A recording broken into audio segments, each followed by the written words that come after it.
वन्दे देव उमापति सुरगुरुं वन्दे जगत्कारणं वन्दे पन्नगभूषणं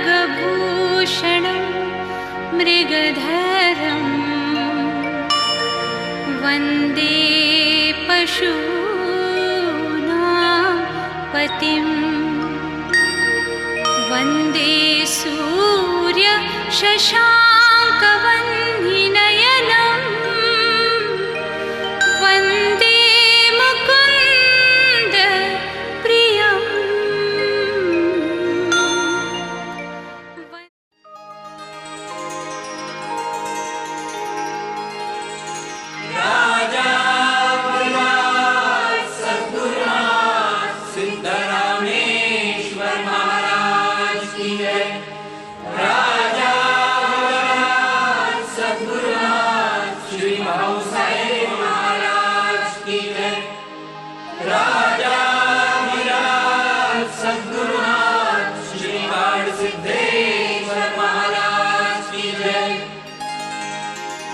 गणाधीश जो ईश सर्वा गुणांचा मुळारंभ आरंभ तो निर्गुणाचा नमो शारदा मूळ चत्वारि वाचा गमू पंथ आनंत या राघवाचा नारायणं नमस्कृत्यं नरं चैव नरोत्तमं देवीं सरस्वतीं व्यासं ततो जयमुदीरयेत् श्रूयतां देवदेवेश नारायणं जगत्पते त्वदीयनामध्यानेन कथयिष्ये शुभा कथा ब्रह्मानन्दं परमसुखदं केवलं ज्ञानमूर्तिं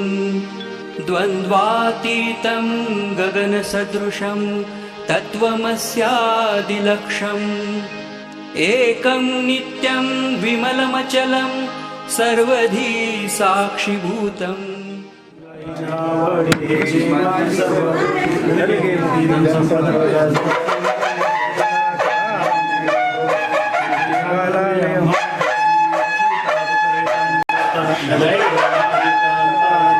जय कृपावंत जय देव जय शांती ठाव शब्दी अर्थ लाभ बोलणे बाब सद्गुरु प्रसादे सुलभ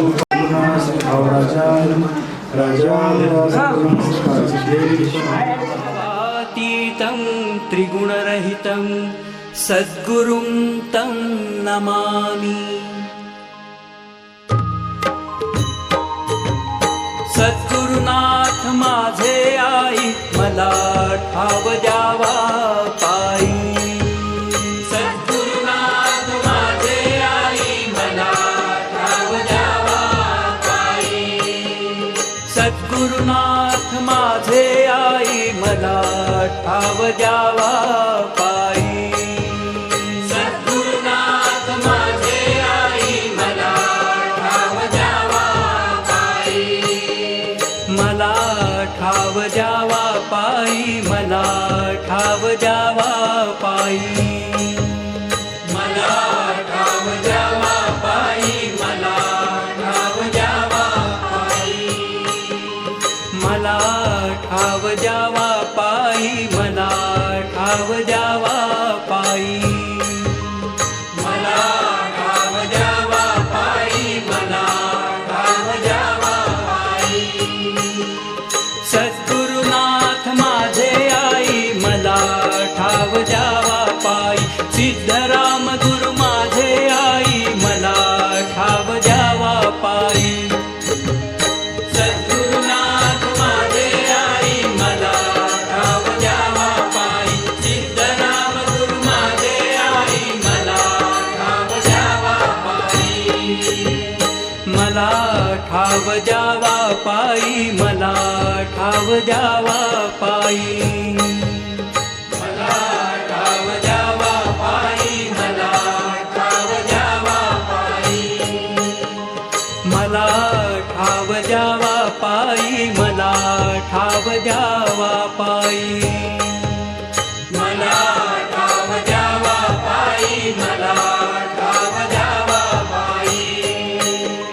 सद्गुरुनाथ माझे आई, मला ठाव द्यावा पायी. भाऊराज गुरु माझे आई, मला ठाव द्यावा पायी. सद्गुरुनाथ माझे आई, मला ठाव द्यावा पायी. भाऊराज गुरु माझे आई, मला ठाव द्यावा पायी. मला ठाव द्यावा पायी, मला ठाव द्यावा पायी, मला ठाव द्यावा पायी, मला ठाव द्यावा पायी. मला ठाव द्यावा पायी, मला ठाव द्यावा पायी, मला ठाव द्यावा पायी, मला ठाव द्यावा पायी. सद्गुरुनाथ माझे आई, मला ठाव द्यावा पायी. काळ सिद्धेश्वर माझे आई, मला ठाव द्यावा पायी. सद्गुरुनाथ माझे आई, मला ठाव द्यावा पायी. काळ सिद्धेश्वर माझे आई, मला ठाव द्यावा पायी. मला ठाव द्यावा पायी, मला ठाव द्यावा पायी, मला ठाव द्यावा पायी, मला ठाव द्यावा पायी. मला ठाव द्यावा पायी, मला ठाव द्यावा पायी, मला ठाव द्यावा पायी, मला ठाव द्यावा पायी. सद्गुरुनाथ माझे आई, मला ठाव द्यावा पायी. श्री गुरुनाथ माझे आई, मला ठाव द्यावा पायी. सद्गुरुनाथ माझे आई, मला ठाव द्यावा पायी. श्री गुरुनाथ माझे आई, मला ठाव द्यावा पायी. पहिले पाहता श्रीमुख, गानहार खाली भूक, गानहार खाली भूक. पहा पहा डोळे भरी, मूर्ती सावळी गोजिरी, मूर्ती सावळी गोजिरी. रवी शशी ज्याच्या कळा, तो मदनाचा पुतळा, तो मदनाचा पुतळा. तुका म्हणे वर्णू काय,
विठोबा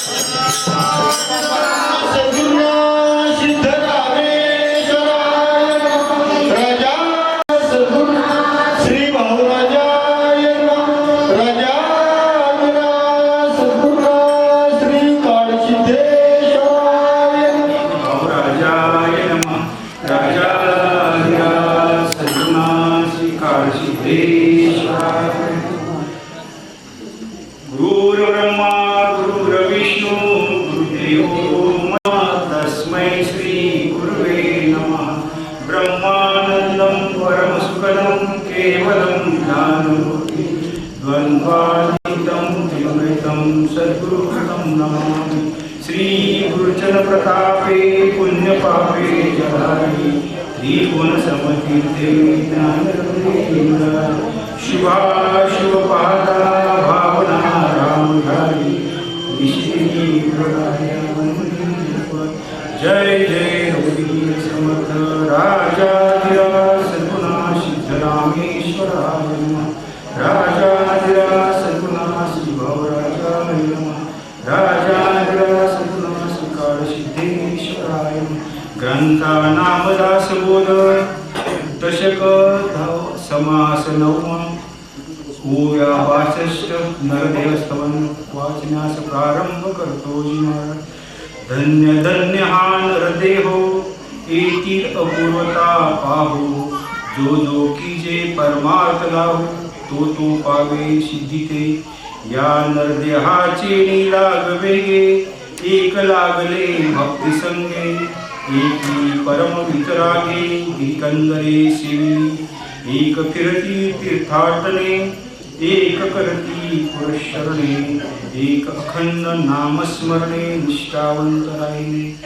एक तपे करू लागले एक योगाभ्यासी महाबले एक अभ्यास योगे झाले वेदशास्त्री उत्पन्न एकी हठनिग्रह केला देह अत्यंत पिडिला एकी देव ठाई पाडिला भावार्थ बळे एक महानुभाव विख्यात एक भक्त झाले ख्यात एक सिद्ध अकस्मात गगन ओवळती एक तेजी तेजची झाले एक जळी मिळून गेले एक ते दिसतचे दृश्य झाले वायू स्वरूपी एक एकची बहुधा होती एक देखतची निघोनी जाती एक बैसले असुताची भ्रमती नाना स्थानी संती सद्गुणा सिद्धरामेश्वराय नमः राजाधिराज सद्गुणा श्री भवराजाय नमः राजाधिराज सद्गुणा राजाधिराज सद्गुणा सिद्धरामेश्वराय नमः राजाधिराज सद्गुणा श्री भवराजाय नमः राजाधिराज सद्गुणा श्री काळसिद्धेश्वराय नमः समर्थ सद्गुरू काळसिद्धेश्वर स्वामीजी प्रातस्मरणीय परमपूज्य अध्यक्ष काळसिद्धेश्वर स्वामीजी नेहमीप्रमाणे वार्षिक सत्संगामध्ये आपण संमिलित आहोत आणि जीवनातले सगळे अनुभव माणसाला पचवता आले पाहिजेत म्हणून कालचा दिवस महाबळेश्वरच्या थंड हवेमध्ये घालवला आणि आज नेहमीच्या उष्णपट्ट्यामध्ये संध्याकाळ आपण सगळे हजर झालेलो आहोत. जीवनामध्ये येणाऱ्या सगळ्या सुखदुःखाच्या गोष्टीला अगदी स्थितप्रज्ञ वृत्तीनं साक्षी वृत्तीनं आम्हाला स्वीकारता आलं पाहिजे. हेच तर या नरदेहामध्ये आम्हाला शिकायचं आहे.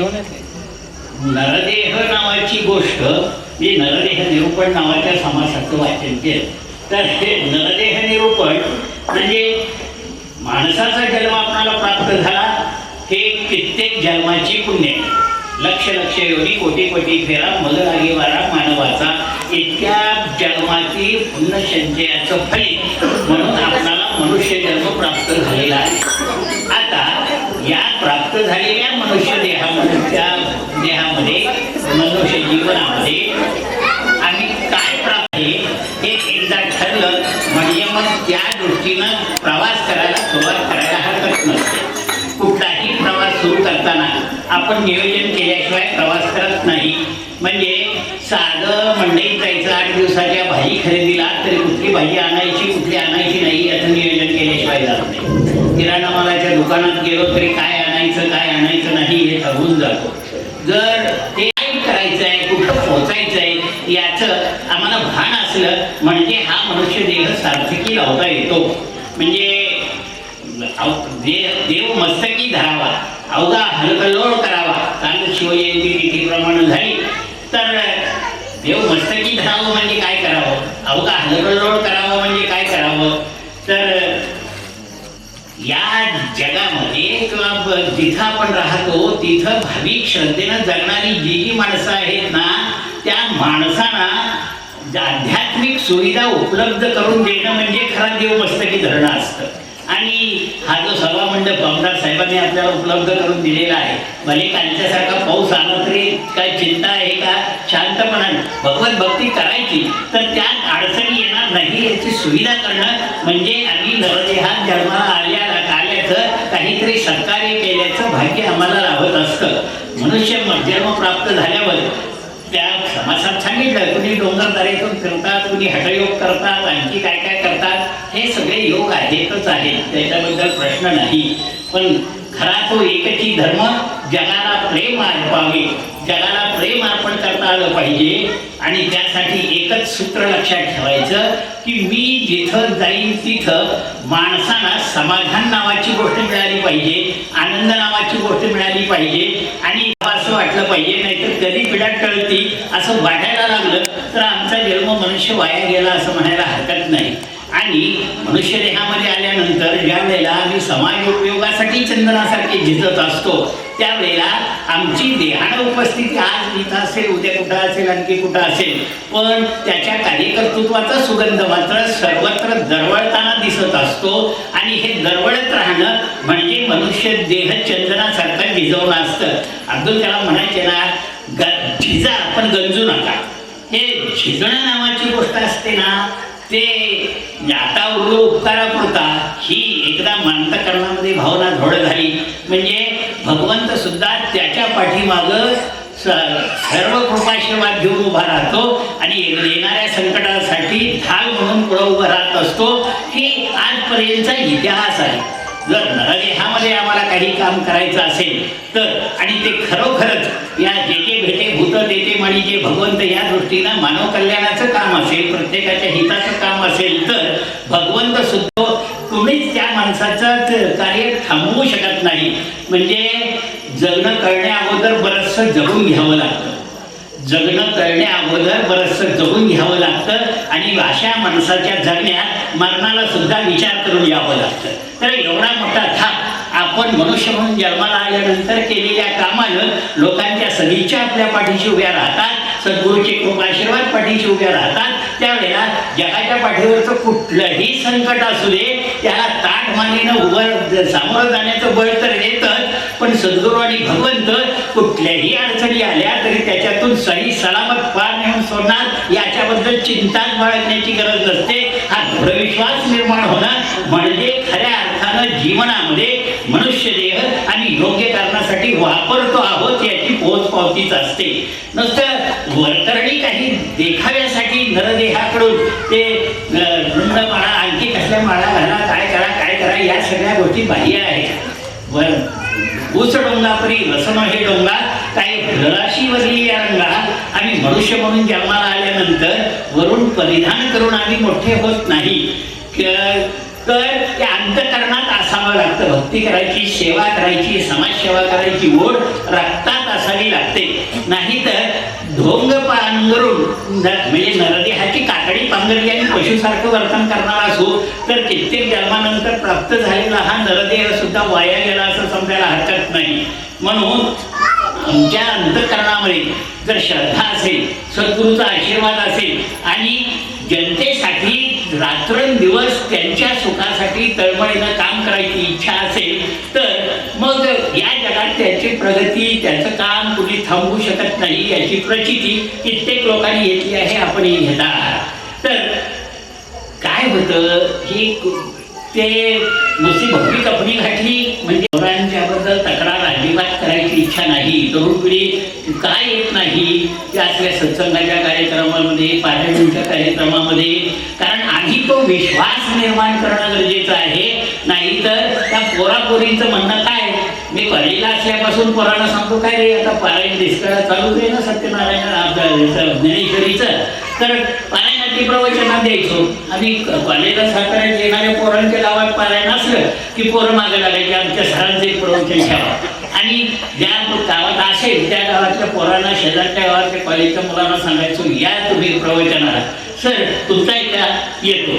आणि मग म्हणलं इतर दिवशी काय म्हणायचं, हे साधू संतांच्याकडे बघून सुद्धा आज आज आम्ही श्रद्धेनं काही करावं अशी परिस्थिती राहिली नाही. टी व्ही लावला की सगळं डोळ्यापुढे उभं राहत आहे. म्हटलं काय येत नाही तुम्ही प्रवचनाला, सत्संगाला, कीर्तनाला? ते म्हणजे काय झाले सर, आज म्हणजे नुसते साधू राहिले. त्यांच्या पारायणाला आम्ही जाऊन बसून करायचं काय आहे? म्हणून आम्हाला नरदेहामध्ये आल्यानंतर जी जबाबदारी स्वीकारलेली आहे ती पारदर्शकपणानं पार पाडता आली पाहिजे. आणि ज्या तत्वासाठी मी जगणार आहे त्या तत्वाचं आचरण माझ्यामध्ये बघून श्रद्धेनं मागे येणारी पिढी तयार झाली पाहिजे, तर नरदेहाचं सार्थक आहे.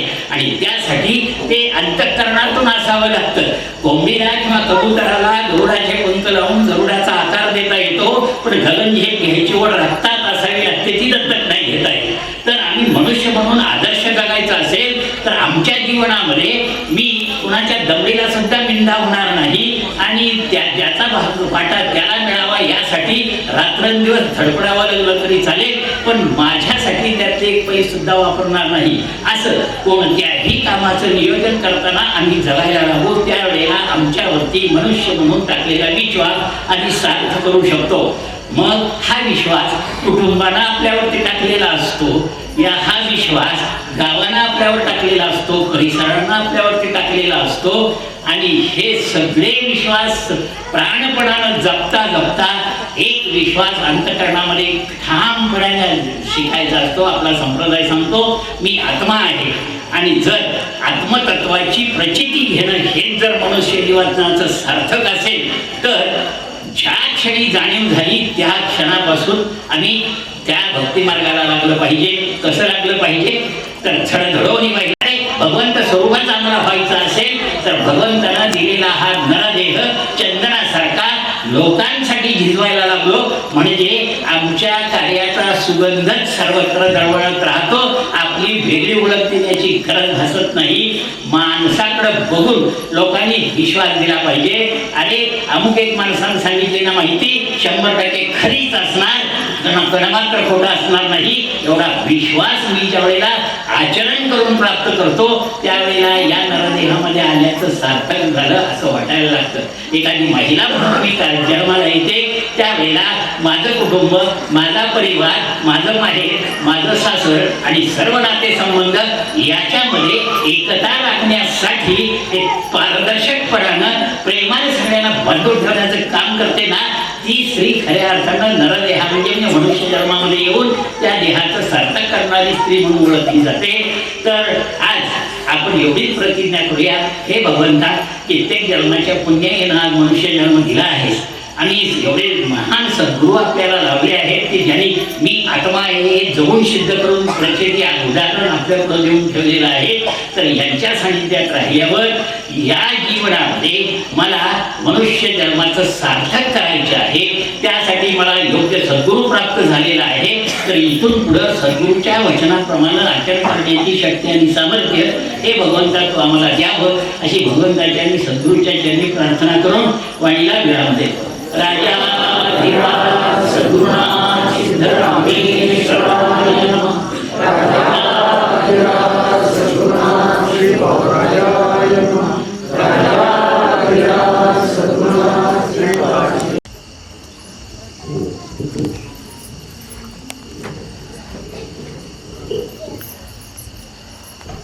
परमपूज्य काळसिद्धेश्वर स्वामीजींना प्रणाम. आज दरवर्षीप्रमाणे परमपूज्य स्वामीजींच्या सानिध्यामध्ये आपण सर्वजण इथे सम्मिलित आहात. आज अनपटवाडी हे अत्यंत भाग्यशाली गाव मी म्हणेन, कारण दरवर्षी स्वामीजींचा आपल्याला सहवास लाभतो आणि स्वामीजींचं प्रवचन हे आपल्याला वर्षभर एक ऊर्जा, एक दिशा देऊन जातं आपल्या आयुष्यासाठी.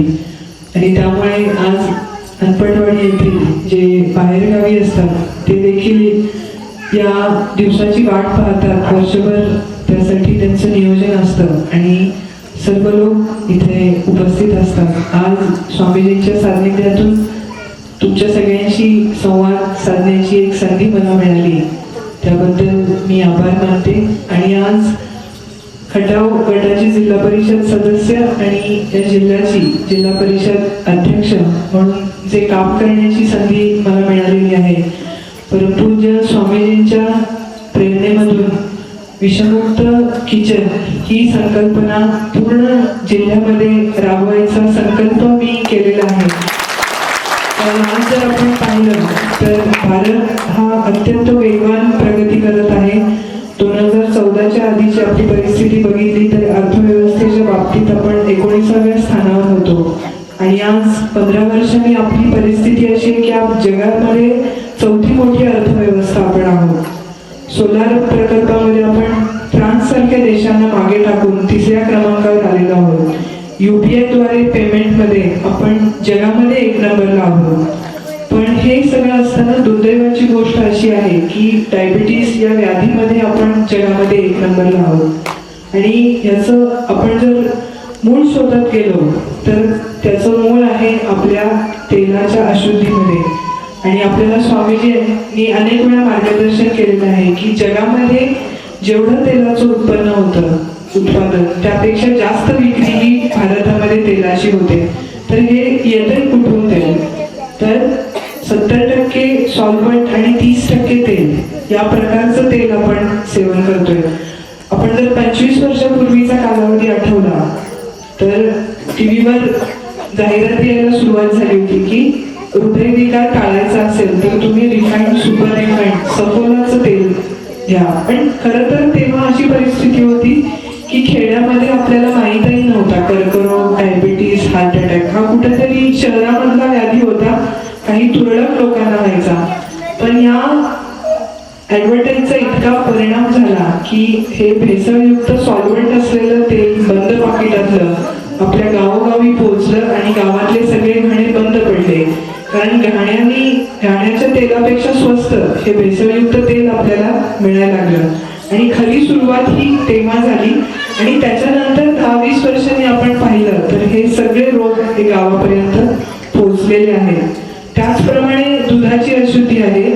15,000 करोड लिटर हे आपलं उत्पादन आहे देशाचं आणि 65,000 करोड लिटर ही विक्री आहे. म्हणजे दिवसाची 50,000 करोड लिटरची भेसळ ही भारतामध्ये आहे. त्यामुळे WHO चा हा रिपोर्ट आहे की 2027 पर्यंत 87% भारतीय लोकांना जे पाकिटातलं भेसळयुक्त दूध पित आहेत कर्करोग होण्याची शक्यता आहे. त्यामुळं ह्या सगळ्या अन्न भेसळीपासून आपण सावध झालं पाहिजे. सेंद्रिय किचन परसबाग आपण निर्माण केली पाहिजे. कारण अतिरिक्त कीटकनाशक आणि रासायनिक खतं वापरून जे आपण अन्नधान्य खातोय ही पूर्ण आपली जमीन आपण विषयुक्त केलेली आहे.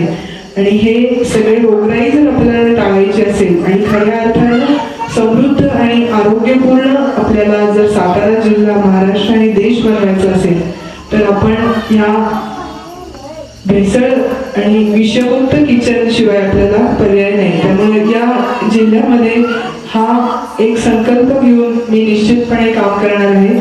स्वामीजींचं आणि आमदार साहेबांचं यासाठी मार्गदर्शन निश्चितपणे मला मिळेल आणि धोरणात्मक निर्णय घेऊन निश्चित एक महाराष्ट्राला दाखवून देऊ आपण की एक चांगलं काम ह्या 2.5 वर्षामध्ये सातारा जिल्ह्यामध्ये होईल.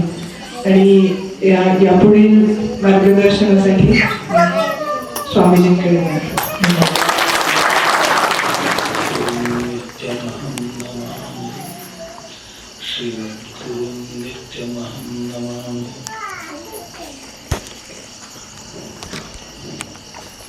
अनपटवाडीमध्ये आपण सर्व मंडळी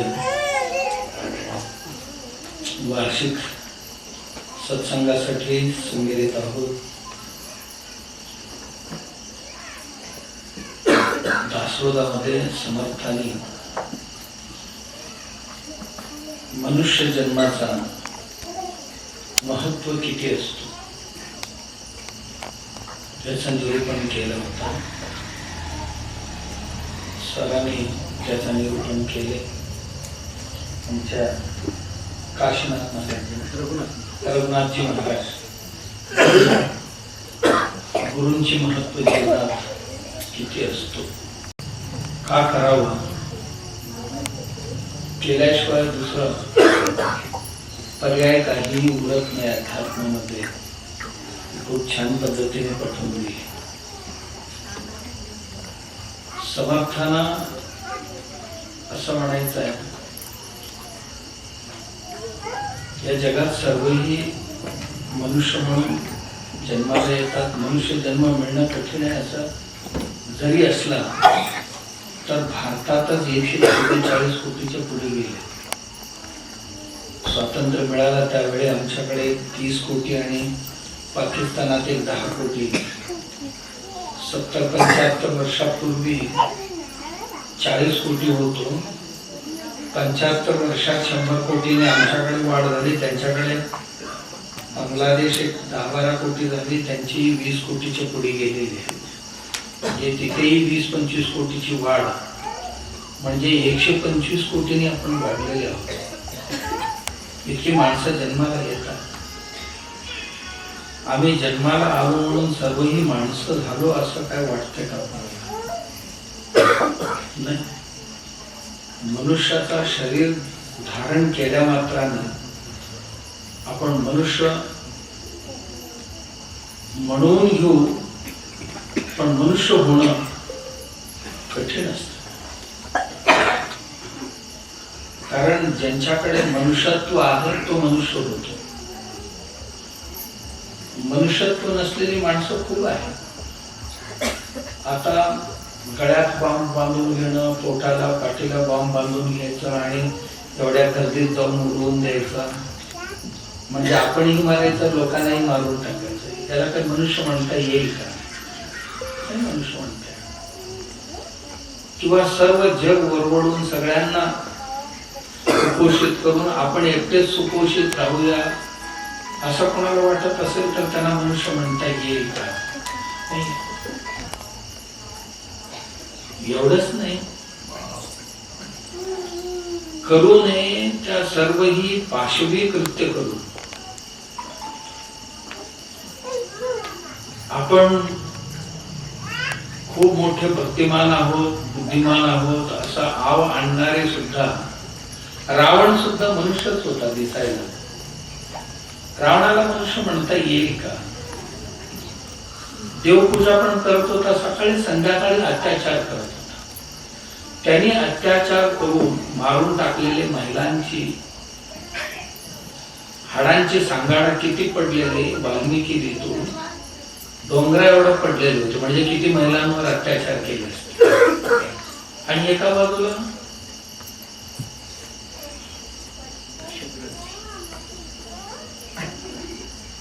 साक्षात परमात्म्याचा आत्मलिंग प्राप्त केलेला माणूस आणि त्यांची दुसरी चेहरा, याला आपण म्हणतो दुटप्पीपणा. आयुष्यातला दुटप्पीपणाचा माणूस कधीही मनुष्य होऊ शकत नाही.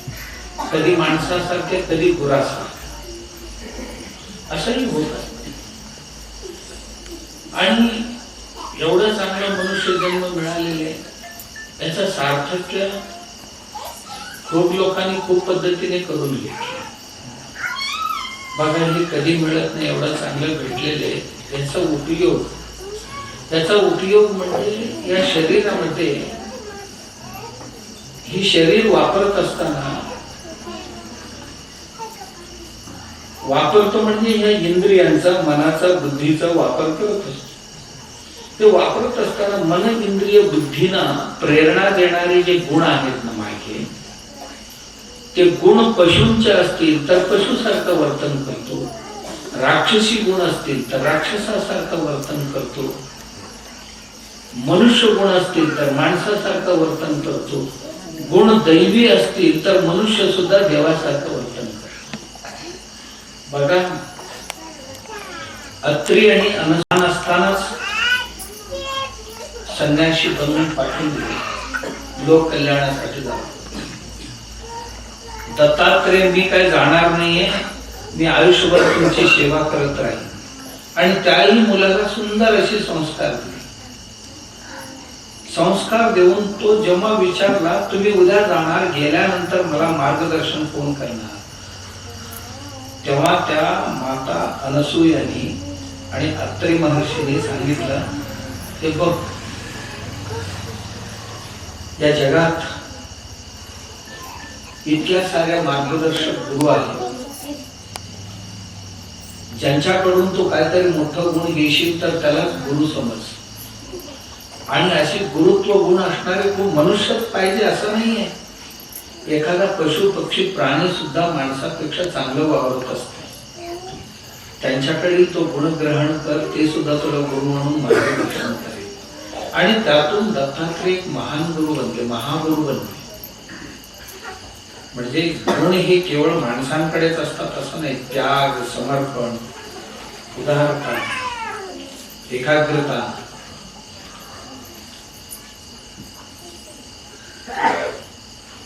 कर्तव्यपरायणता आणि वीरता, शूरता, असे जे गुण आहेत हे गुण पशु पक्षी प्राण्यांमध्ये सुद्धा दिसतात.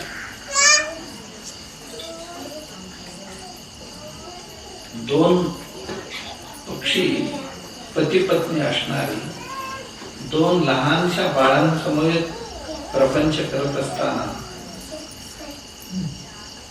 ते बाळ चुकून अग्नीत पडले. त्या अग्नीत पडलेल्या बाळांसाठी अति व्याकुलतेने आपली मुलं गेली आणि आपण जगून काय करायचं म्हणून बुद्धी शून्याला पोचली आणि स्वतः दोघांनी त्या अग्नीत उभी टाकून दोघेही प्राणार्पण केले. दत्तात्रय म्हणाले की माणसाला प्रेम जरूर असायला पाहिजे, पण इतकं मोहित होऊ नये की आपलंही जीवन संपवावं. आणि नवरा बायको जिवंत असते तर अजून अशी 10 पक्षांना जन्म देऊ शकले. आणि इतकं मोह उपयोगाचा नाही हे पाठ मला त्या 2 पक्षांनी शिकवलं. म्हणजे आपण ही शरीर घेऊन फिरतो या जगात. मनुष्य जन्मात आला आणि पशुपेक्षाही हीन असं ओळखलं गेला. का?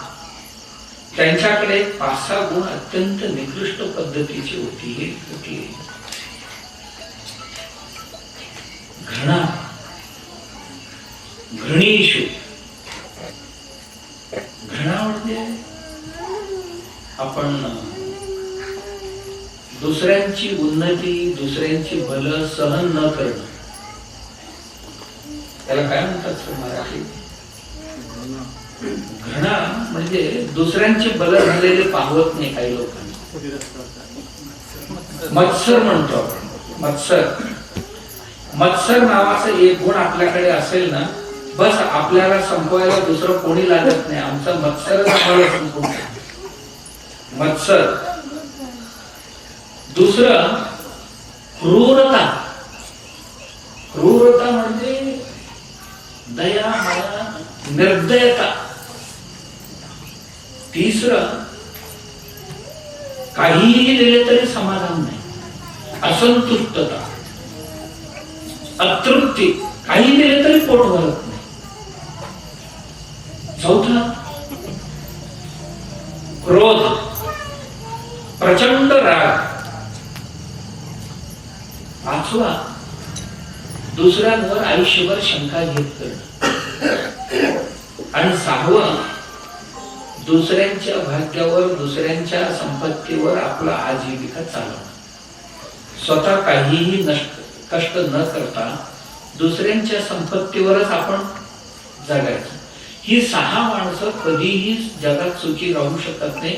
हे माणसासारखं कधीही होऊ शकत नाही. 6चे 6. एक म्हणजे मत्सर व्यक्ती, की काही देणं नाही घेणं नाही, पण दुसऱ्यांचं चांगलं झालं तर शेजाऱ्यांच्या झाडाला सुंदरपैकी आंबा लागलेली होती, त्याला इतकं राग आला, जाऊन स्वतःच्या आंब्याची झाडच तोडून टाकली. का? त्या शेजाऱ्यांच्या ह्याच्यात किती फळं लागलेत आणि ह्याला काहीच फळं नाही, ह्याला का ठेवायचं म्हटलं. आज स्वतःच तोडलं, दुसऱ्या व्यक्ती रात्री जाऊन त्याचाही तोडून टाकलं. मग मला नाही ते ह्याला तरी का? याला म्हणतात मत्सर. 2 जण महिला होते, सवत धुवायला गेले होते शेतात. एकत्रच जायचे, कपडे धुवायला गेले. एक काय केली की कपडे धुवून झाली की कपडे आणून वर वाळत घालत होते. दुसरी तोपर्यंत आपले कपडे धुवायला खाली उतरले आणि ती कपडे धुवून वरती आली आणि आधी आणून टाकली होती ना तिची कपडे वाळलेली होती तोपर्यंत, आणि ही आपली कपडे वाळत घालत होती. तोपर्यंत ती पहिले धुवून घातलेली होती ना ती शेतात काम करायला गेली. तेवढे ती नंतर धुवून आलेली होती ना ही आपली वाळत घातली आणि तिची एक साडी विहिरीत टाकली. ह्यालाच म्हणतात सौत मत्सर. विहिरीत टाकली आणि तिला बोलवली, तुझी साडी पडली बघ म्हणाली वाऱ्याने जाऊन. वाऱ्याने नाही, हिनच टाकली. साडी पडली बघ म्हणाली. ती आली, साडी साडी साडी असं ओरडत होती. तेवढ्या त्या विहिरीच्या किनाऱ्याला जाऊन बघत होती, तेवढ्यात ही तिला ढकलून दिली. ती एकटीच नाही पडली, ही सुद्धा पडली. का? तिनं कधी हिची साडी धरलेली हिला माहितच नाही. कारण ती सदा सावध असायची. ही कधी मला बुडवेल गॅरंटी नाही. ती बरोबर हिची पदर धरलेली होती, हिला माहित नव्हता आपलं पदर धरली. तिला ढकलली आणि ही गेली. दोन्ही मेले, दोघेही मेले. मत्सर जे असते हे स्वतःला नाहीये, इतरांनाही मारते आणि स्वतःलाही मारते. आणि याला मानवी गुण असं म्हणता येणार नाही. भगवंताने इतकं सुंदर शरीर दिले आणि आपला पोरगा 70% गुण घेतला आणि शेजाऱ्यांचा 85% कापी केले पटकन. म्हणजे यांचा पोरगा प्रामाणिकपणे लिहून 70% घेतलं, शेजाऱ्याने 5 गुण ज्यादा घेतले तर ह्याला सहन होत नाही, कापी केलेले आहे. अशा प्रत्येक गोष्टीला आपण इतरांना दूषण देणं म्हणजे ही मात्सर्याचा परमसीमा असते. आणि असं इतकं सुंदर चांगलं शरीर भगवंताने दिलेले, ह्याच्यात असलं एक दुर्गुण जर भरले तर हे शरीर कधी संतुष्ट होणार, कधी श्रेष्ठ होणार. असं वाटतंय की घरात एक 20,000चा गोदरेज कपाट आणून ठेवा. त्या कपाटात काय ठेवले तर कपाटाला शोभा येईल? त्याच्यात सोनं, दागिना, किमतीची कपडे, कागदपत्र काहीतरी किमतीची, असं काय ठेवले तर त्याला शोभते. यांनी आता उद्या पावसाळा येणार म्हणून सगळी शेळी नेऊन भरली, त्यात जुन्या चपला सगळी नेऊन त्यात भरली.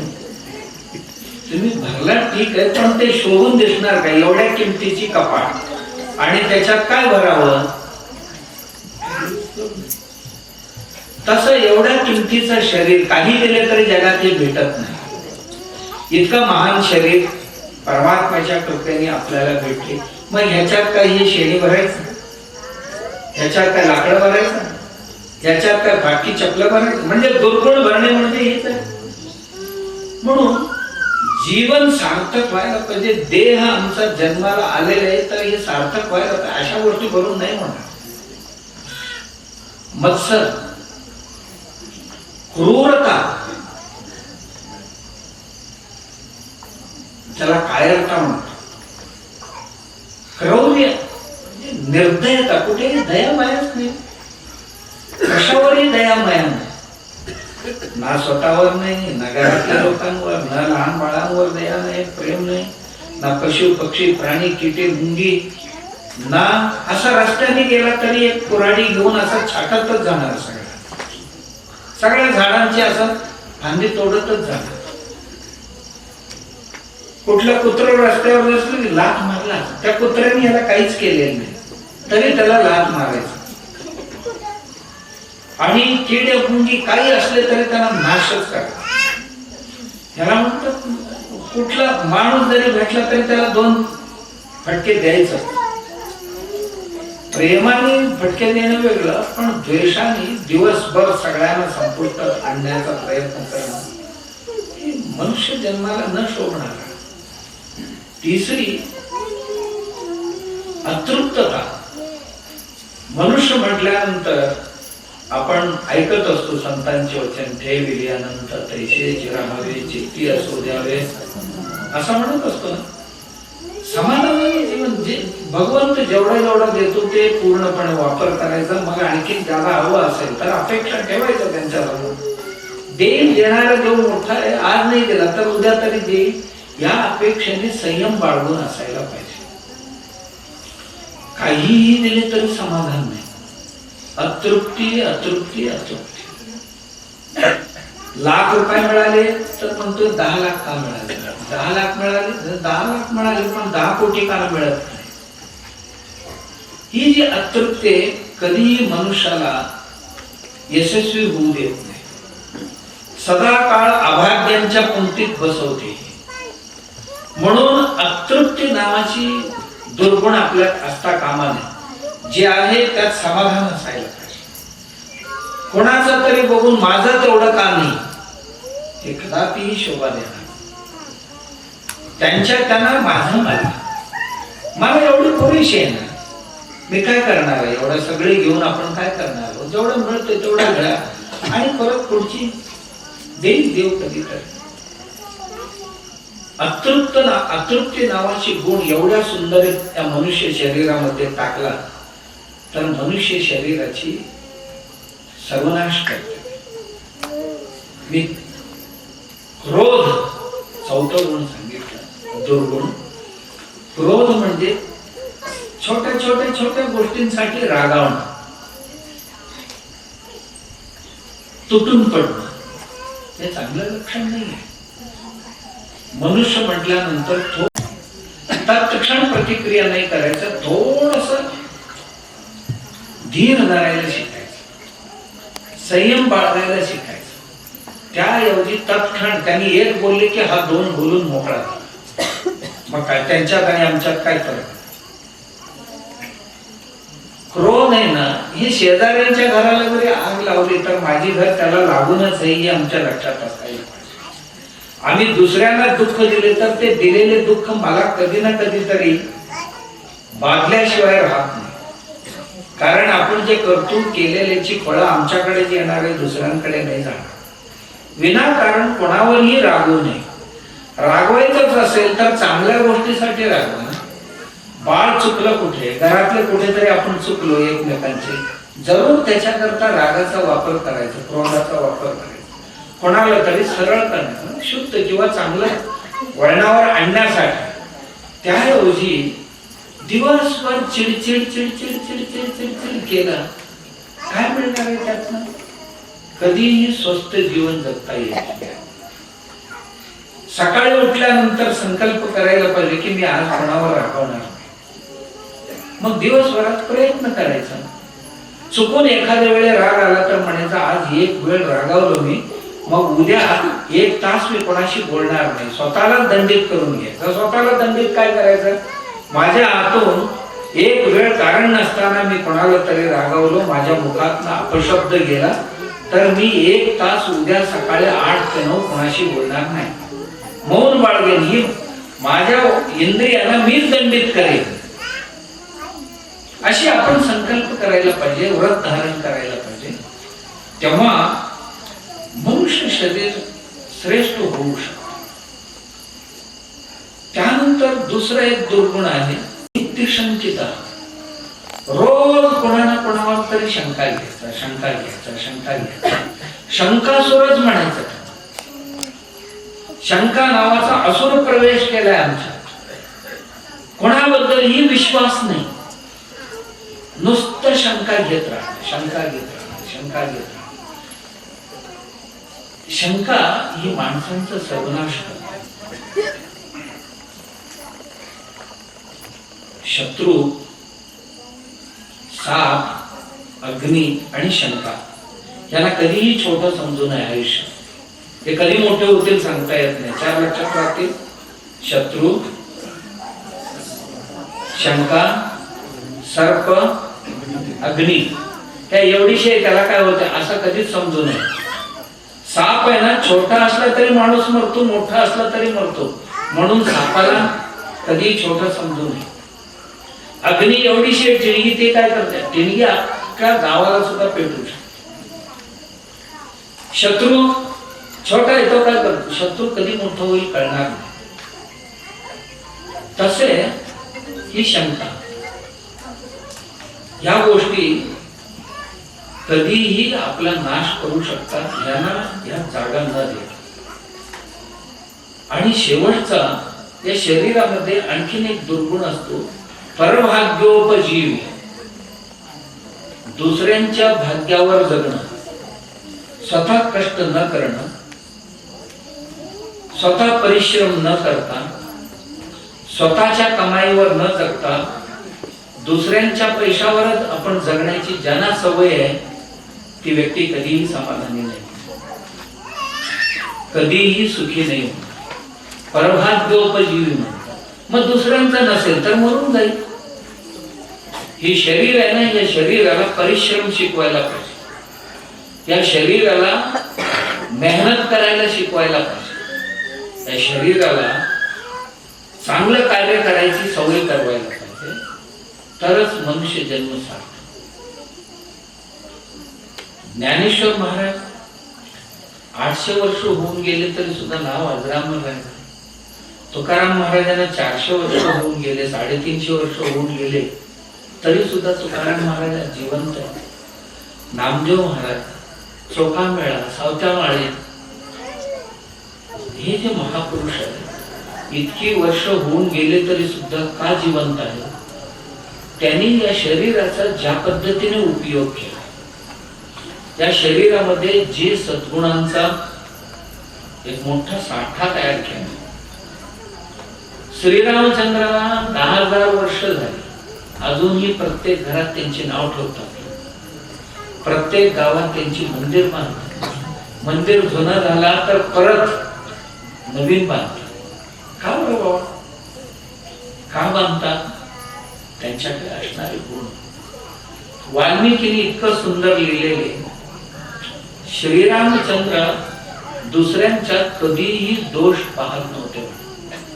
1000 दोष असू द्या त्या माणसांकडे, वाल्मिकी लिहितो, त्या माणसांकडे 1000 जरी दोष असतील तरी त्यांच्यातलं एक चांगलं गुण असेल ना, ते कधीही विसरत नव्हते. एक चांगलं गुण आहे ना, बस तेवढ्याकडेच त्यांना पाहायचं. त्यामुळे राम अजात शत्रू होते, रामाला शत्रू फारसा नव्हते. रावण त्यांचा शत्रू नव्हता. प्रसंगावधानाने तो एक घेतलेले ईर्ष्या आणि मत्सर आहे, पण रावण त्यांचा प्रतियोगी कधी नव्हते. पण श्रीरामचंद्र असं इतकं प्रिय जीवन का जगले, त्याचं कारण कधीही कुणाचा द्वेष केला नाही त्या माणसाने. दुसऱ्यांकडे 100 दोष असतील तरी दुर्लक्षित करून त्यांच्यातलं एक जरी चांगलं गुण असेल तर ते म्हणत होते की म्हणे की श्वास असेपर्यंत त्या एक चांगल्या गुणाकडे मी पाहत राहील. दुसरी सांगितलं जाते त्यांच्याबद्दल वाल्मिकीने लिहिलेले, ज्यांना मनुष्य जन्म सार्थक करावं असं वाटतंय त्यांच्याकडेही असायला पाहिजे. दुसरी गुण सांगितले की श्रीरामचंद्र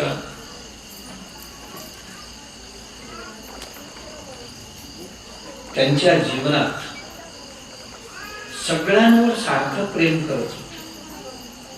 त्यांच्या आईवर त्यांचा जेवढा प्रेम होता तेवढीच प्रेम कैकेयीवर सुद्धा होता, त्या मावशीवर, काकीवर. तेवढं काकी द्वेष करत होती याच्यावर, पण हा म्हणत होता ती गेली म्हणून काय झालं, मी का करावं त्याच्यावर द्वेष. सगळ्यांवर प्रेम करत होता, हे त्यांचं मोठं गुण. तिसरं सांगितलं श्रीरामचंद्र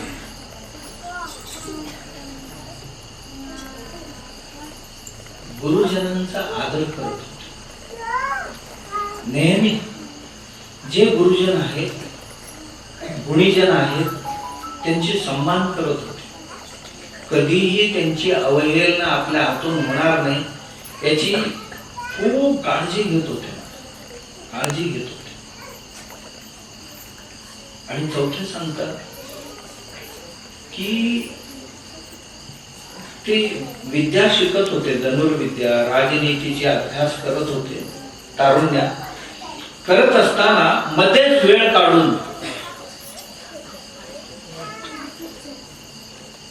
शीलवृद्ध, ज्ञानवृद्ध, तपोवृद्ध आणि सज्जन या लोकांकडे जाऊन काहीतरी शिकून येत होते म्हणे. त्यांना भरपूर युद्धकला शिकायची होती, राजनीती शिकायची होती, इतिहास शिकायची होती, अर्थशास्त्र शिकायचं, हे अभ्यास चालू होता म्हणे. ही अभ्यास चालू असताना मध्ये त्यातच थोडी वेळ काढायचं म्हणे. वेळ काढून ह्या माणसांकडे शीलवान,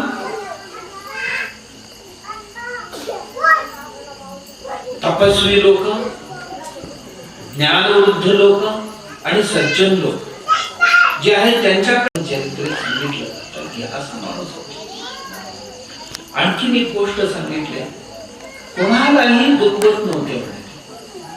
त्यांच्या आयुष्यात त्यांनी आपल्या वाणीने कधीही कोणालाही, आपल्या कृतीने कोणालाही दुखवले नाही. म्हणजे एक माणूस श्रेष्ठ होण्याकरता ही गुण असावायला पाहिजे. म्हणजे इथपर्यंत की वनवासात असताना एके दिवशी भूक लागली. देवी सीता आणि श्रीरामचंद्रांना भूक लागली. लक्ष्मणला म्हणाली, लक्ष्मण काहीतरी फळं मिळतात का बघ, जरा घेऊन ये जा. लक्ष्मण दिवसभर शोधला, संध्याकाळी मोकळ्या हाताने परत आला. आणि तो मोकळ्या हाताने आलेले बघून हे दोघेही नाराज झाले. लक्ष्मण सारे सकाळीच गेला होता फळं आणायला, आता संध्याकाळी आला, तेही मोकळ्या हाताने आला. तेव्हा म्हणाला, दादा तुम्ही सांगितलंय मला मागे, फळं पक्व होऊन खाली पडत नाही तोपर्यंत घ्यायचं नाही म्हणून सांगितलं.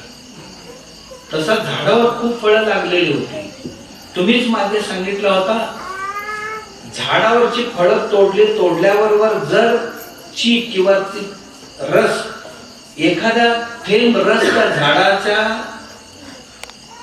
त्या डाळीत आली तर त्या झाडाची दुःखाश्रू आहे असं समजायचं.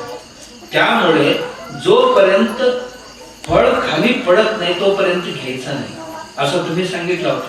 आज काय की दिवसभरात एकही झाडाने काही फळं सोडले नाही. काय माझी परीक्षा घेत होती का आपली परीक्षा घेत होती झाड माहित नाही, पण एकही फळ खाली पडलं नव्हतं आज, म्हणून मी काय आणले नाही. म्हणजे एका झाडाला सुद्धा न दुखवणारा हा श्रीरामचंद्र, कोणालाही दुखवत.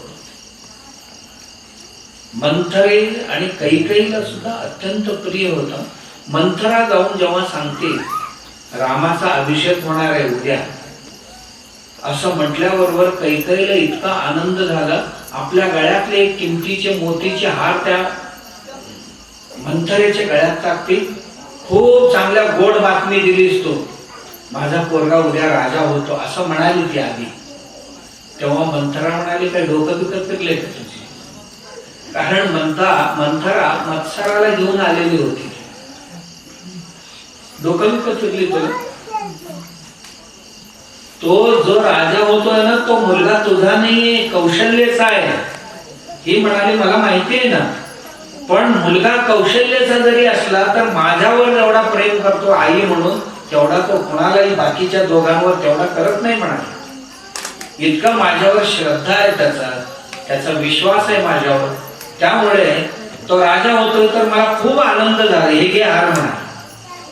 मंथरा जवळजवळ 2 तास तिच्यासाठी खर्ची गाठली, घालून म्हणाली, उद्या पट्टराणी ती होणार, तिला ही मान सन्मान मिळणार, ती मान सन्मान मिळणार, तू कचऱ्याची पेटीत जाशील. असं करून तिला बनवून इथपर्यंत आणले की त्या रामाला राजा होण्यापासून रोखणं आणि घराबाहेर काढणं हे कार्य 2 करून घेतले. ज्या रामाचा अभिषेकाचा बातमी ऐकल्याबरोबर गळ्यातला हार दान देणारी, भेट देणारी कैकेयीवर रामाचं किती प्रेम असेल तर आईवर. असं की त्याला शत्रूच नव्हते तिथे अयोध्येमध्ये. अयोध्येत कोणी शत्रू नव्हते. तो ज्यांच्याशी युद्ध केलं खरं म्हणजे ते कोणी शत्रू नव्हते, पण अनिवार्यतेमुळे युद्ध करावं लागतं. ताटकी सुबाहू मारीची जे विश्वामित्रांच्या आश्रमात उपद्रव करत होते ते रामाची शत्रू नव्हते, ते शत्रू विश्वामित्रांची होते. विश्वामित्र गुरुतुल्य होते, यांना विद्या आणि ज्ञान दिली होती. त्या पायी गुरुनी दिलेले आदेश म्हणून त्या राक्षसांचा संहार केले, पण हे राक्षस त्यांची शत्रू नव्हते. शूर्पणखेचा नाक कापायला सांगितले. शूर्पणखा शत्रू म्हणून नाही, तिचा जो उपद्रव वाढला, ती सारखं म्हणायची माझ्याशी लग्न कर, माझ्याशी लग्न कर. हा म्हणायचा माझं लग्न झालेलं आहे, ही बायको आहे माझी, आणि हा माझा भाऊ आहे, याची बायको इथे नाही आहे, याच्याशी कर, पाहिजे तर असंच चेष्टा केली. त्याच्याकडे गेली. तो म्हणाला माझ्याकडे आले तर मुस्काटायला देईन म्हणा, तुला करायचं असेल तर दादा आहे त्याच्याकडेच कर जा. पुन्हा गेली. तो म्हणाला की ही बघ ना माझी बायको, तुम्ही एक पत्नी व्रतच, हिच्याशिवाय दुसरं करत नाही, मला एकच पत्नी. ती अचानकच सीतेवर हल्ला करायला जाते. तिला संपून टाकल्याशिवाय तू माझ्याशी लग्न करणार नाही म्हणून तिची गळा लावायला जाते. तेव्हा नाईलाजाने तिचा नाक कापवलं. ती शत्रू नव्हती त्यांची. सांगण्याचा हेतू, कधीही कोणाचा हा माणूस द्वेष केला नाही, सदा काळ सर्वांवर प्रेम करणार, अजात शत्रू. मनुष्य जन्माचा उपयोग या पद्धतीने करणार. एवढंच नाही, पशु पक्षी प्राण्यांवर सुद्धा तेवढंच प्रेम त्या माणसाचं. आणखीन एक सांगितलं जातं, हा माणूस कधीही कोणाला आयुष्यात चहाडी चुगली म्हणून केला नाही. त्याच्या मुखातनं कधी कोणाबद्दल एक चहाडी चुगलीचे शब्द पूर्ण रामायण चालून बघा. एवढंच नाही, कधी कोणाला खोटं बोललाय असं कुठेही तुम्हाला दिसणार. सत्यवादी. आणि कधीही कोणाला अपशब्द बोललाय असं एक शब्द दिसणार. आणि महान महान कार्य केला त्याकरता कठोर परिश्रम करण्याची त्यांची प्रवृत्ती होती. कितीही श्रम घ्यावं लागलं तरी हरकत नाही, रात्रंदिवस श्रम घेत होता, पण कंटाळा करत. देवा धर्मावर इतकं प्रचंड विश्वास होता त्या माणसाचा, बस त्यांच्या तोडीचे दुसरं कोणीच नव्हते त्या काळात. त्याची शक्ती एवढी होती, शिवधनुष्य मोडला ना, हा शिवधनुष्य सामान्य नव्हता. लोखंडी पेटीमध्ये ठेवलेली होती त्याला. त्या पेटीला 8 चाक होती, 8 चाक लावलेली होती. 5000 लोक त्याला ढकलत आणले. किती वजनदार असेल हिशोब करा. वाल्मिकीने लिहिले असेल 5000 लोक त्या पेटीत ढकलत बाहेर आणले आणि त्या धनुष्याला सहजतेने उचलून प्रत्यांच्या लावला आणि खेचला आणि धनुष्य तुटून पडले. जिंकला स्वयंवर. आणि ही त्यांची आई, वडील, पत्नी, भाऊ, बहिणी सगळे मिळून अयोध्येकडे चाललेले होते. वाटेत परशुराम आले. एकदम म्हणाले, ए तू शिवधनुष्य उचललायस असं मी ऐकलेले, म्हणजे फार शहाणा झालास का? उखडून भांडण काढला परशुराम. काय म्हणावं, माझ्याकडे सुद्धा एक धनुष्य आहे, शिवधनुष्यापेक्षा श्रेष्ठ धनुष्य माझ्याकडे विष्णू धनुष्य आहे, हे घे, याच्यावर बाण चढव, म्हणजे माझ्या बरोबर ती युद्ध करण्यास पात्र समजेल, मग नंतर आपण युद्ध करू म्हणा. दशरथ महाराज घाबरले. अरे बापरे, आपल्या पोराला काय मारून टाकतो की काय हा परशुराम असतो वाटलं त्यांना. पण श्रीरामचंद्र उद्वेगाला बळी न पडता सहजतेने म्हणाले, महर्षी आपली इच्छा आहे ना, मी जरूर उचलेन. खाली ठेवले, उचलला आणि बाण लावला आणि कानापर्यंत खेचला. कोणाला नष्ट करू सांगा म्हणाले. जे जे परशुरामाला त्रास देणारी गोष्टी होती ते सर्वही नष्ट केला एका बाणात. परशुराम तत्क्षणात शरणागत झाले. मी खुश झालो, मी आता युद्ध काही करणार नाही, मी जातो म्हणाला. आणि माझेही विष्णू धनुष्य तुला देतो, घे. हे म्हणाले मला नको. मग दुसऱ्या एकाला देऊन टाकले ती विष्णू धनुष्य. आणि परशुराम सहजतेने निघून गेले. पण कधीही उद्वेग चिंता काहीही रामाला सतवला नाही. एक महापुरुष होण्याकरता ही चांगले गुण माणसांच्यात असावे लागतात. उतावेळपणा कधीही नव्हता. दुसरं, कधीही मी पुढे आणि तुम्ही मागे हा शब्द श्रीरामचंद्रांकडे कधीही नव्हता. जिथे अपाय असेल तिथे स्वतः पुढे असायचं आणि जिथे सहजता असेल तिथे बाकीच्यांना पुढे करून आपण मागे उभा.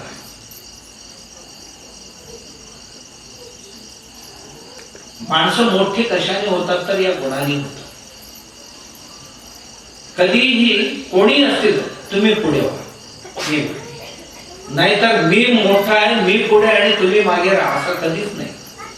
वाल्मिकी गीते छोट्या छोट्या गुणांनी असं एक जवळजवळ 30 ते 40 गुण श्रीरामचंद्रांनी ही मनुष्य शरीराचा वापर करण्याकरता आणि ऐतिहासिक पुरुष बनण्याकरता नाव अजरामर करण्याकरता ज्या ज्या गुणांची उपयोग केले ना त्या गुणांमुळे श्रीरामचंद्र 10,000 वर्ष झाले तरी अजरामर नाही. मग आज कोणी राम होणार नाही असं म्हणायची कारण नाही. तशा पद्धतीची गुण आणि त्याचा आचरण असेल तर आपणही मान बनतो. एक कठोर परिश्रम आणि साहस या गुणांनी सुनीता विलियम बनली. उपग्रहांचा प्रवास केली. अनेक दिवस उपग्रहांच्या त्या स्टँडवर राहून आली. आकाशात राहून आली. अनेक वर्षभर राहून आली. साहस आणि संयम. प्रत्येक क्षण मरणासन्न होते तिच्याकडे. कोणत्या क्षणाला मरण येईल तिथे कोण नाही, विचारणारे कोण नाही, खायला काय नाही, प्यायला काय नाही. आणि तिथे कुठले असं टॅबलेट सारखे काय तर मिळालेले तेच खायचं. स्वतःचीच लघवी शुद्ध करायचं आणि परत प्यायचं अशा यांच्यात राहील. आणि भूमीवर येऊन पोहोचू याची गॅरंटी नव्हती. तथापि नशीब बलवत तर काही अपघात न होता येऊन पोहोचले. कठोर परिश्रम आणि साहस आणि संयम असेल तर व्यक्ती किती मोठी होऊ शकते. अब्दुल कलाम रात्रंदिवस प्रयोगशाळेत राहिला. कपडे धुवायला वेळ मिळत नव्हता. प्राईम मिनिस्टरने भेटायला बोलवलं तर त्या दिवशी घालून जायला धुतलेले कपडे नव्हते.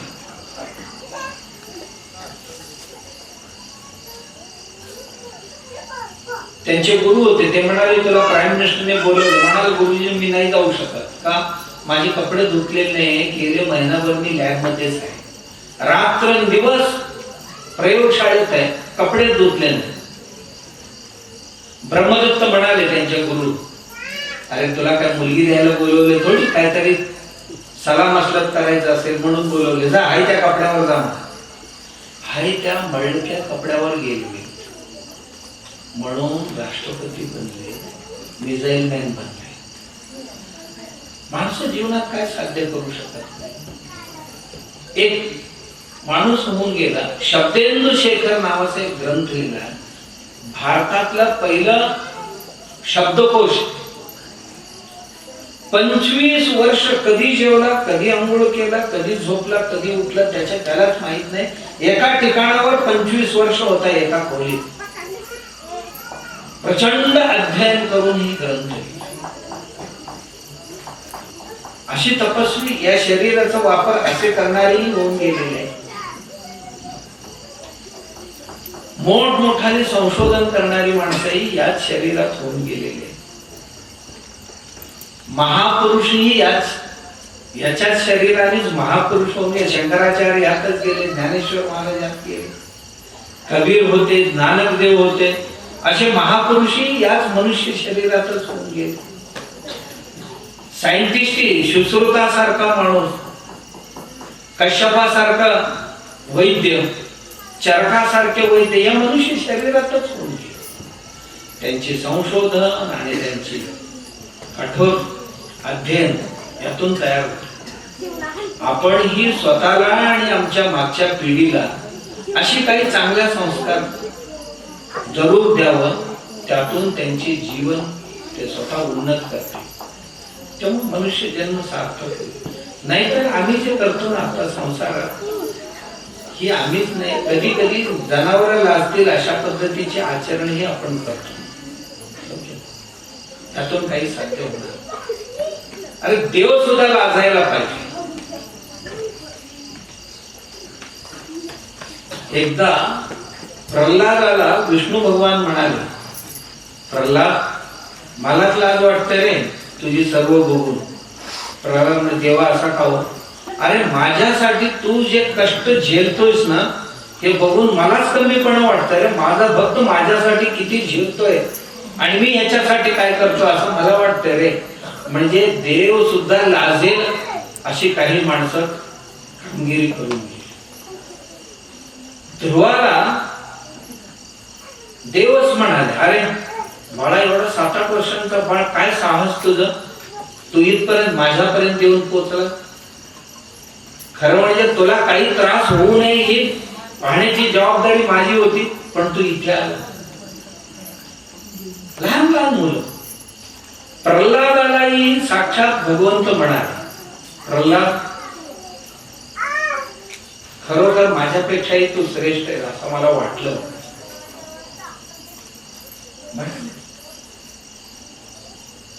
महासती अनसूया हे तिन्ही देव तिच्या घरी भिक्षा मागायला येतात. भिक्षा वाढायला येते. आल्यानंतर आम्हाला इच्छा भोजन पाहिजे म्हणतात. इच्छा भोजन म्हणजे काय, विवस्त्र होऊन आम्हाला जेवण वाढायला पाहिजे. एक स्त्री विवस्त्र होऊन दुसऱ्या परपुरुषांसमोर उभी राहणं म्हणजे पातिवृत्य भंग होणार होते. याच्या पातिवृत्याच्या परीक्षेसाठी आलेले देवता होते. तेव्हा तुमची इच्छा आहे तर तसेच करेन म्हणाले. आणि काही पाणी हातात घेतली, मंत्रोदक शिंपटले तिघांवर. तिघे लहान बाळ. कथा तुम्ही सर्वजण ऐकलाय. म्हणजे एका महिलेजवळ सामर्थ्य केवढा होता तर मोठ्या मोठ्या देवांना लहानसा बाळ केली आणि त्या बाळाला बसून जेवायला वाढले. आता विवस्त्र लहान बाळासमोर आई विवस्त्र का आणि सवस्त्र का. आणि तिन्ही पाळण्यात झोपलेले, त्यांची बायका वाट बघत होते घरात. हे तिघेही गेले नाही. शेवटी तेच तिघेही आले. लक्ष्मी, पार्वती, सरस्वती तिघेही आले. तिच्या घरासमोर उभे राहिले.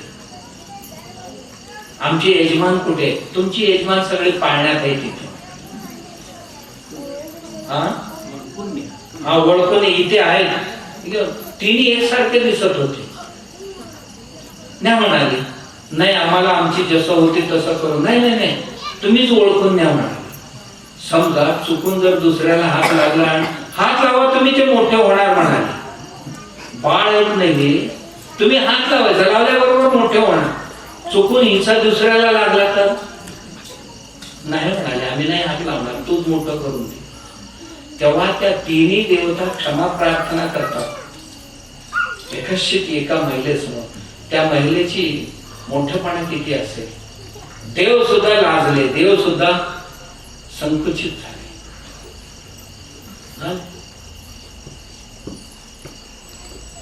असे मनुष्य अशा पद्धतीने खूप मोठा पात्र निभावू शकतो. आपण ही आमच्या असं नाही की हे मागील काळात घडले होते आज घडणार नाही, असं कधीच नाही होणार. आम्ही त्यांची शोध बोध घेऊन त्यांच्यासारखे सद्गुण संपन्न होऊन व्यवहार करायचं ठरवलं तर आम्हीही त्या धर्तीचे असू शकणार.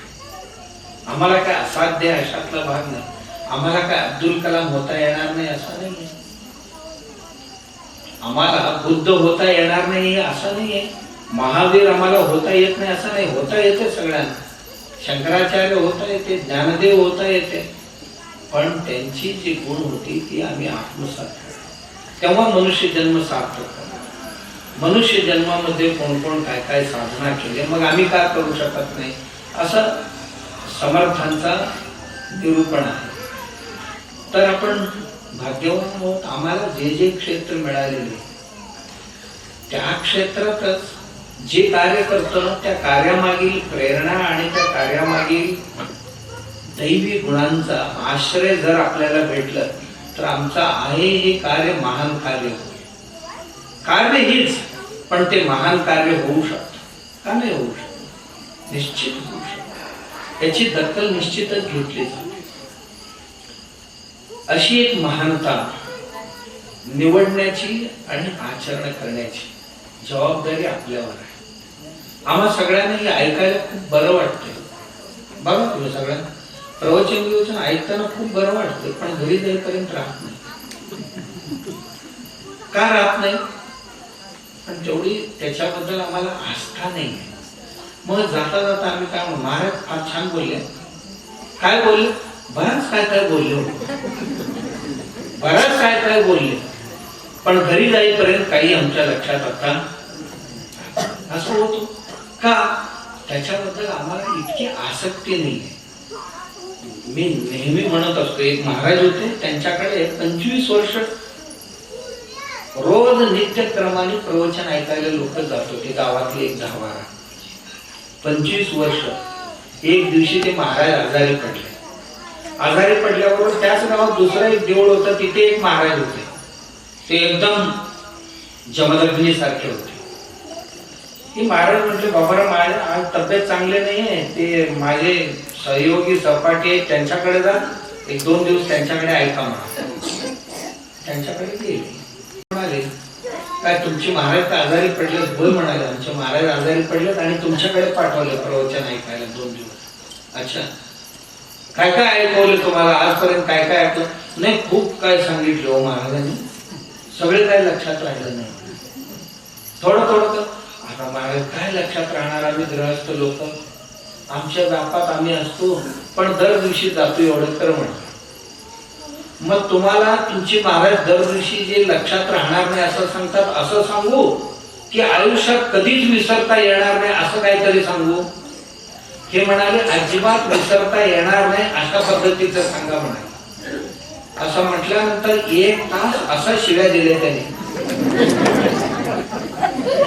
जगात होती नव्हती त्या सगळ्या शिव्यांची लाखोरी व्हायची.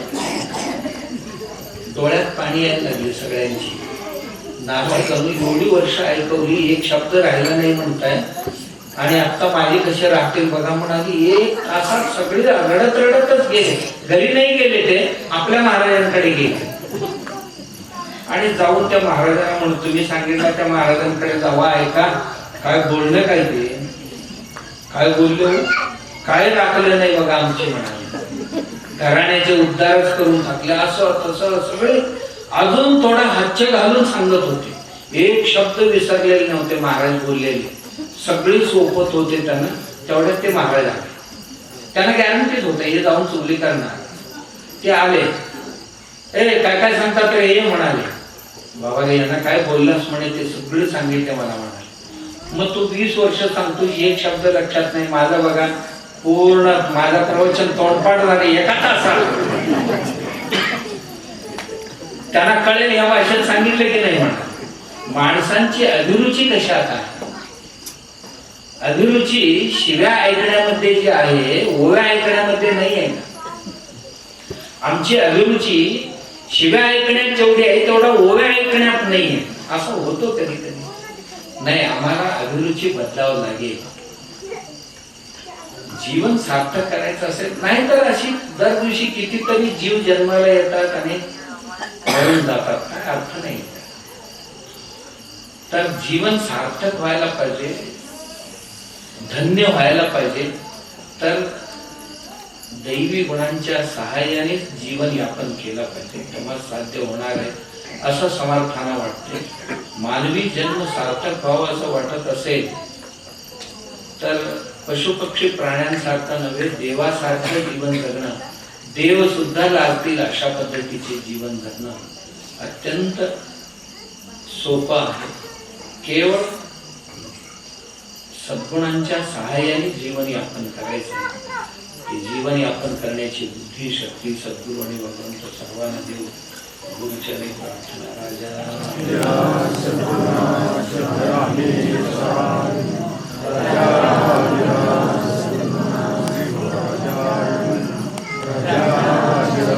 एक सूचना आहे इथे जे गोर गरीब मुलं असतील किंवा आई वडिलांना आपल्या बाळाला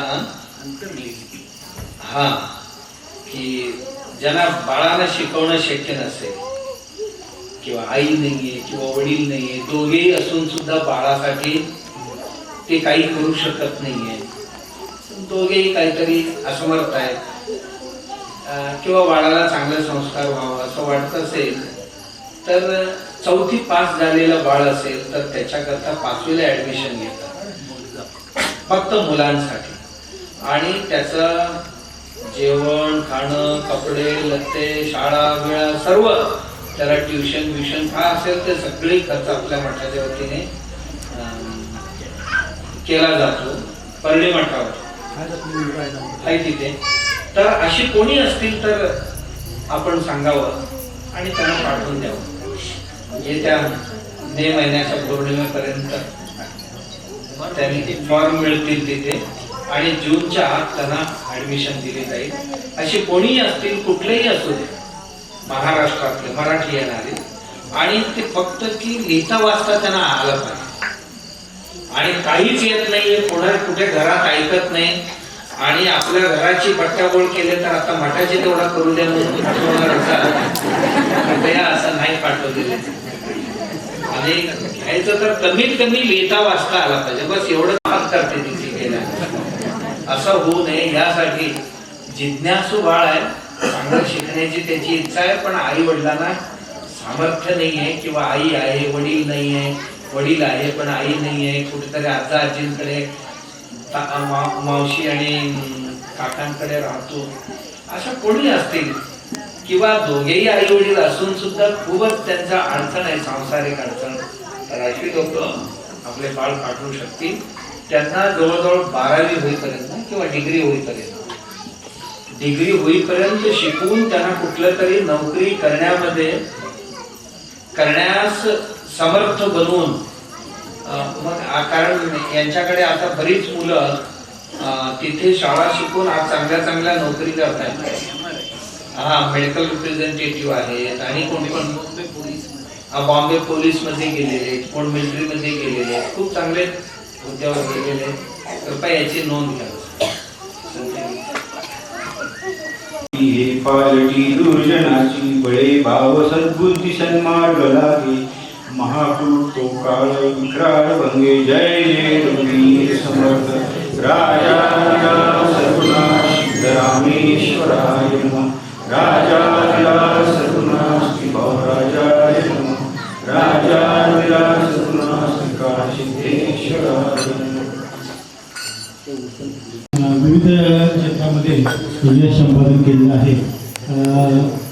हिमगौरी घनश्याम ननावरे सेंटेक्स विभागामध्ये आता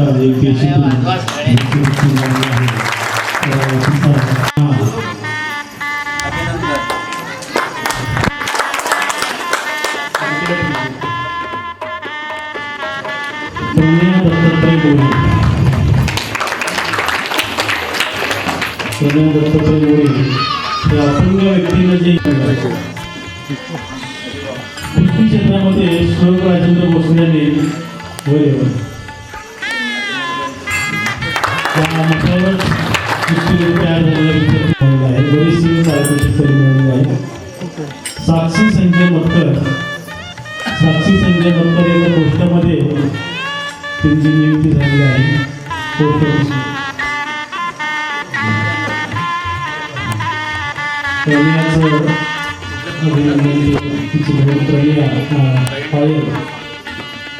स्वीकारत आहे.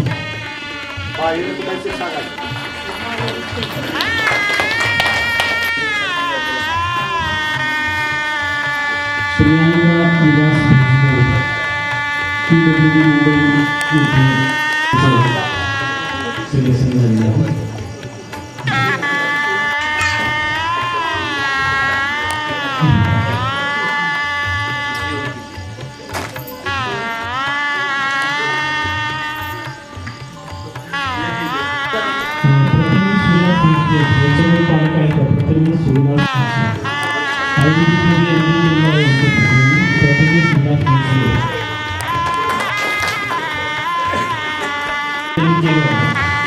हां तो कॉन्ट्रॅक्टर आहे.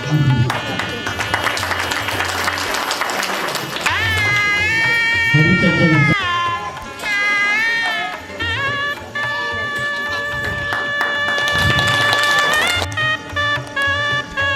दरवर्षी करायचं